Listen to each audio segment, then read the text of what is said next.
I woke up after an emergency C-section and immediately knew something was wrong. Not because of the pain, not because of the machines attached to me, and not even because my entire body felt like it had been hit by a truck. It was the empty bassinet beside my hospital bed. Empty. I stared at it for several seconds, waiting for my brain to catch up. My son had been born only hours earlier. I remembered his cry. I remembered Daniel crying harder than I was. I remembered a nurse placing his tiny hand against my finger. Then everything became blurry. I slowly turned my head and saw Daniel sitting beside the window. He looked exhausted, but there was something else on his face. Something I couldn't identify. Where's the baby? Daniel looked at me but didn't answer. My stomach tightened. Daniel. He rubbed both hands over his face. He's okay. I pushed myself up slightly. Where is he? Daniel swallowed. He's with Claire. I stared at him.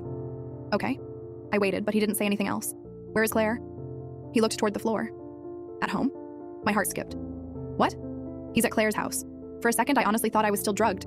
I looked at the empty bassinet, then at my husband, then back at the bassinet. What do you mean he's at Claire's house?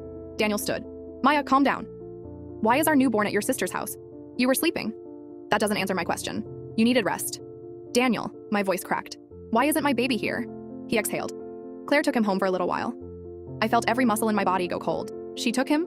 She offered. Why would she offer? You needed help. I had a C-section. I know. I just gave birth. I know. So why isn't my baby here?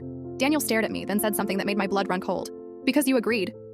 I actually laughed, not because anything was funny, but because I couldn't believe what I was hearing. No, I didn't. You did. Daniel, I was unconscious. You weren't unconscious the entire time. I never agreed to Claire taking my baby home. You told her she could help. Help me with what? The baby. That doesn't mean she gets to take him. Daniel sighed. Maya, you were heavily medicated. You were confused. I remember my baby. You were exhausted. I remember him. You weren't thinking clearly. I remember saying I wanted him. Daniel didn't answer. That silence scared me more than anything he'd said. I looked toward the bassinet again. There wasn't even a blanket in it. Someone had completely cleared it out like they'd already decided my son wasn't coming back anytime soon. Call her. Daniel froze. Who? Claire. Maya. Call your sister. He didn't move. Now. He slowly pulled out his phone, and that was when I realized something. He wasn't surprised by what had happened. He was worried about how I was going to react. Suddenly, I couldn't stop thinking about one sentence. You agreed. I knew I hadn't, but I also knew there were hours of my life I couldn't fully remember, and that terrified me. What if I had said something while I was drugged? What if I'd nodded? What if I'd agreed to something without understanding what I was agreeing to? What if everyone else was telling the truth? I hated that possibility, but I hated the alternative even more. Because if I hadn't agreed, someone had taken my newborn from the hospital without my permission, and my husband had let them. A nurse came in a few minutes later and smiled when she saw me awake. How are you feeling? Where's my baby? Her smile disappeared. She looked at her tablet, then glanced at Daniel. That tiny movement didn't escape me. He's with family right now, she said carefully. Which family? Daniel answered for her. My sister. I looked at the nurse. Why? She hesitated. There were arrangements discussed regarding postpartum support. What arrangements? She looked at Daniel again. I immediately said, please don't look at him, I'm asking you. The nurse nodded. There were discussions before delivery about your support system after the baby was born. Did I agree to my baby leaving the hospital? The nurse paused. I'd need to review the documentation before I could answer that. Please review it. Maya. I need to know. She typed something, then frowned. Claire is listed as a support person. Okay. That means she could assist with certain things.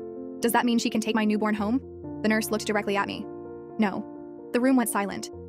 Daniel immediately said, that's not what happened. I turned toward him. Then what happened? He didn't answer. The nurse continued, if you're asking whether there's documentation specifically authorizing someone else to take your newborn home, that's different. That's exactly what I'm asking. She told me someone would come speak with me privately, then left. I looked at Daniel. What did you tell them? Nothing. What did Claire tell them? I don't know. You don't know? Maya, please. No. I stared at him. You keep telling me I agreed to this. I want to know exactly what I agreed to. He rubbed the back of his neck. You said you were overwhelmed. I was pregnant. You said you were scared. I was. You said you needed help. I did. You said you trusted Claire. I do. Daniel nodded like he'd just proven his point. So, what's the problem? I stared at him. The problem is that trusting someone doesn't mean giving them my child. He looked away and something inside me shifted. I stopped trying to convince him. I started watching him. Claire had always been close to Daniel. She was his older sister, and according to their mother, she practically helped raise him after their father left. Because of that, Daniel trusted her almost blindly. Before my pregnancy, I'd actually liked her. She was funny, organized, generous, and the type of person who remembered birthdays and showed up with food when someone was sick. When I got pregnant, she became even more involved. At first, I loved it. She brought me prenatal vitamins, sent me pregnancy articles, bought tiny socks, offered to drive me to appointments, and helped organize my baby shower. But eventually, her attention started feeling different. She would put her hand on my stomach and say, "My little guy." I'd laugh, "Your nephew." She'd smile. "Same thing." I'd laugh it off. One afternoon, she came over while Daniel was working. I was sitting on the couch eating cereal because I was too tired to make lunch. Claire sat beside me. "You look exhausted." "I am." "You need to let people help you." "I know. I mean really help you." I laughed. "What does that mean?" She smiled. "When the baby comes, you won't have to do everything yourself." "I know. You can give him to me." I laughed again. "You're going to be his aunt." "I know. Not his second mom." Her expression changed for half a second, then she laughed. Obviously, I didn't think about it again, not until months later. The first time I saw Claire's nursery, I thought it was adorable. Then I realized how strange it was. She hadn't just put together a little space for babysitting. She had transformed an entire bedroom. There was a crib, changing table, rocking chair, baby monitor, diapers, wipes, formula, bottles, baby clothes, blankets, a stroller, a car seat, everything. I stood in the doorway. "Claire?" She smiled proudly. "Isn't it cute?" "Yeah." I looked around. "Why do you have so much stuff?" "For when he stays over." I laughed. "You haven't even met him yet." "I'll be ready." Daniel walked in and laughed. "She's been working on this for weeks." I smiled. "You're seriously more prepared than I am." Claire looked at me. "Someone has to be." I laughed. She didn't. Then she quietly said, "Don't worry, you'll have plenty of help." I pointed toward the crib. "He's going to live with us, you know." She smiled. "Of course." Then she quietly added, "For now." I laughed because I thought it was a joke. Now I wish I hadn't.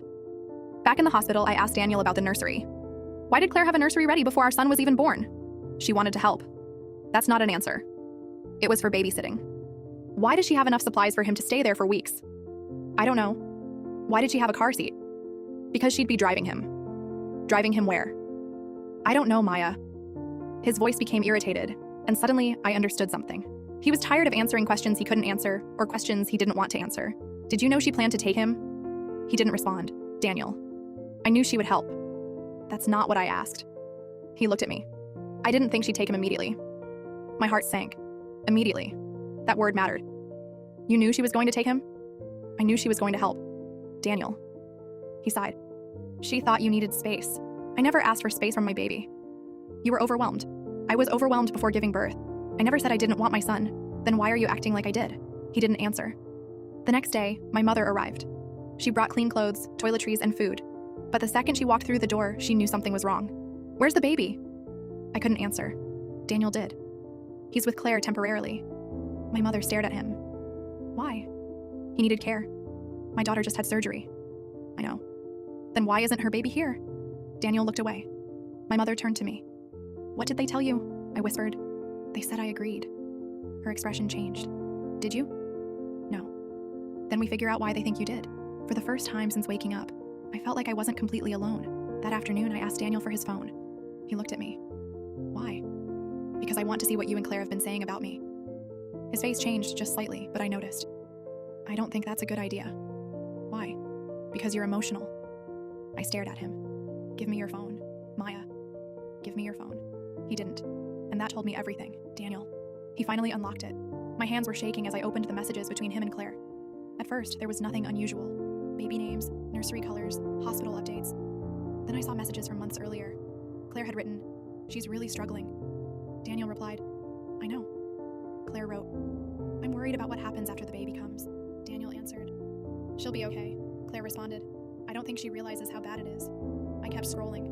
Then I found a message from almost 2 months before I gave birth. Claire had written, "If she breaks down after the delivery, don't wait until it's too late." Daniel replied, "What are you suggesting?" Claire answered, "I'm saying he needs somewhere safe to go if she can't do it." Daniel asked, "You mean your house?"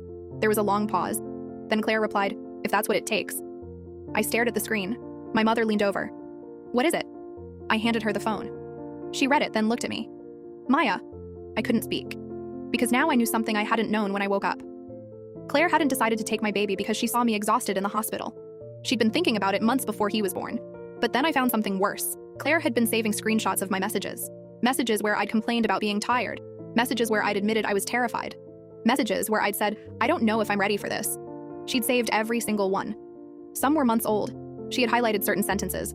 Under one, she'd written, "This is what I've been talking about." Under another, "She's telling us without realizing it." Under another, "You need to listen to her. She doesn't think she can do this." I felt sick. Those messages had been moments of vulnerability. Claire had turned them into evidence. I scrolled farther and found a conversation with Linda. Claire had written, "I think Maya may need more help than she's admitting." Linda replied, "Daniel needs to be ready." Claire answered, "I'm already ready." Linda said, "Just don't make things worse." Claire replied, "I'm not going to. I'm going to make sure the baby is okay." I stared at the screen. My mother read it over my shoulder. She was telling his whole family. I nodded. She wasn't just talking to Daniel.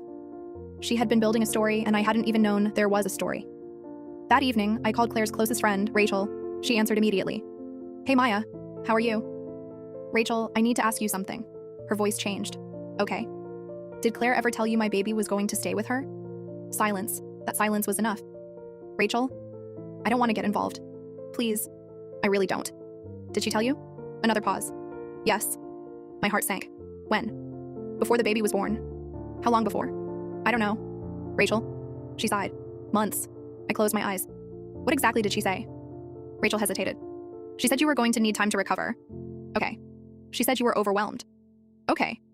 "And she said that once the baby came, you might realize you weren't ready." I swallowed. "What else?"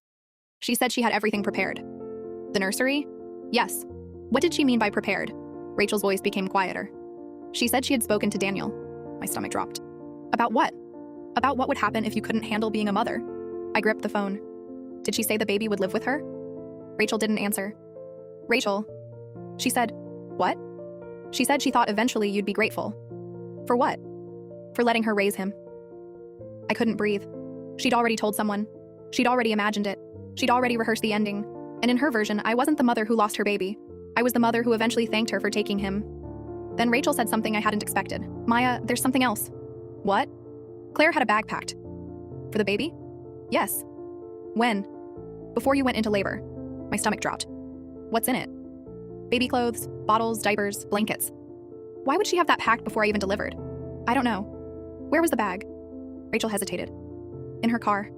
I closed my eyes. She hadn't just prepared a nursery. She hadn't just made plans. She had physically prepared to leave with my baby before I'd even given birth. That was the moment I stopped wondering whether this was some terrible misunderstanding. It wasn't. Claire had been preparing for an outcome. She just hadn't told me what it was. That night, I confronted Daniel. "How long have you and Claire been discussing this?" He looked exhausted. "I don't know." "Months?" He nodded. "Before the baby was born?" "Yes." "Before I even went into labor?" "Yes." "Did you ever tell her she was going to raise our son?" "No." "But you never told her she wasn't?" He looked down. That answer was enough. "Did you ever tell Claire that I was never giving her my baby?" He was silent. "Daniel?" "No." I nodded slowly. "So you left the door open?" "I didn't mean to." "But you did." He started crying. "I thought we were talking about possibilities." "She was talking about my child." "I know." "No." I shook my head. "You didn't know." I didn't argue with him anymore. There was nothing left to argue about. The evidence was sitting in my phone. Claire had planned. Daniel had enabled it. And I had been the last person to know. The confrontation happened 3 days after my son was born. Daniel was there. Claire was there. Linda was there. My mother was there. I had my phone in front of me with the messages open. I looked at Claire. "Did you tell Rachel you thought my son would eventually live with you?" Claire started crying. "I was worried." "That's not what I asked." "I thought you needed help." "Did you tell her?" "Yes." "Did you tell Daniel?" "Yes." "Did you have a nursery ready?" "Yes." "Did you have supplies?" "Yes." "Did you have a car seat?" "Yes." "Did you have a bag packed before I gave birth?" She nodded. "Yes." "Did you have conversations about what would happen if I couldn't care for him?" She nodded again. "Yes." "Before he was born?" "Yes." "Before I ever agreed to anything?" She looked at me. "Yes." The room went silent. I turned toward Daniel. "You told me I gave her permission." He nodded. "Where is that permission?" He said nothing. I turned back to Claire. "Did I ever clearly tell you that you could take my newborn home?" Her lips trembled. "No." Nobody moved. Linda whispered, "Claire?" I stopped her. "No." I looked directly at Claire. "Why?" She wiped her face. "Because I thought you would eventually want me to." "That's not permission." "I know." "Then why did you do it?" She looked at me, and finally she said the sentence that explained everything. "Because I thought he was meant to be with me." My mother inhaled sharply. I stared at Claire. "What does that mean?" She looked toward the floor. "I spent months imagining him. He's a baby, Claire. He's not a fantasy." "I know. You had a whole life planned for him. I wanted him to be safe." "He was safe with me." She looked at me. "I thought..." She stopped, then whispered, "I thought you'd understand eventually." I didn't answer. There was nothing left to say. She hadn't misunderstood one conversation. She had built an entire future around a version of me that didn't exist, and Daniel had helped make that fantasy possible. My son came home with me. Claire's access changed immediately. There were boundaries, real ones. Daniel apologized. Linda apologized. Rachel apologized for not telling me sooner. But none of those apologies could give me back the hours I'd lost. They couldn't erase the empty bassinet. They couldn't change the fact that while I was unconscious, other people had been discussing where my son should live, and they couldn't make me forget that my husband had looked me in the eye and told me I'd agreed. For a while, I couldn't sleep. Every time I closed my eyes, I remembered that morning. The empty bassinet. The silence. Daniel's face. You agreed? But eventually, the house became quiet again. The calls stopped. The arguments stopped. Claire stopped showing up. The family stopped trying to explain. And slowly, my life became about something much simpler. My son. One night, several weeks later, I woke up around 3 a.m. The house was completely quiet. Daniel was asleep beside me. I got out of bed and walked into the nursery. My son was awake, lying in his crib and staring up at the ceiling. When he saw me, he made that tiny little sound he always made when he wanted to be picked up. I smiled. Hey, baby. I lifted him carefully. He curled against my chest, his head fitting perfectly underneath my chin. I sat in the rocking chair and held him. For a few minutes, neither of us made a sound. I could hear his breathing, slow, soft, safe. And I thought about the first time I'd held him, how tiny he'd been, how terrified I'd been, how badly I'd wanted to see his face, how I'd woken up expecting him to be right there, and how instead the bassinet had been empty. I looked down at him. His eyes were already closing. I whispered, I looked for you. He obviously didn't understand. He just grabbed the fabric of my shirt with his tiny fingers, and somehow that hurt more than anything. Because he had no idea how close I'd come to losing those first hours with him. He didn't know about Claire. He didn't know about the messages. He didn't know about the nursery. He didn't know about the bag in her car. He didn't know that before he was even born, people had been discussing what would happen if his mother supposedly couldn't handle being his mother. He just knew that when he cried, I came. I held him closer, and for the first time since the hospital, I stopped thinking about what almost happened. I thought about what was actually here. My son, my home, my life. Still imperfect, still healing. But mine. I kissed his forehead. You came home. He didn't understand the words. He didn't need to. I held him tighter and listened to him breathe. And for the first time since I woke up in that hospital bed, I wasn't afraid anymore.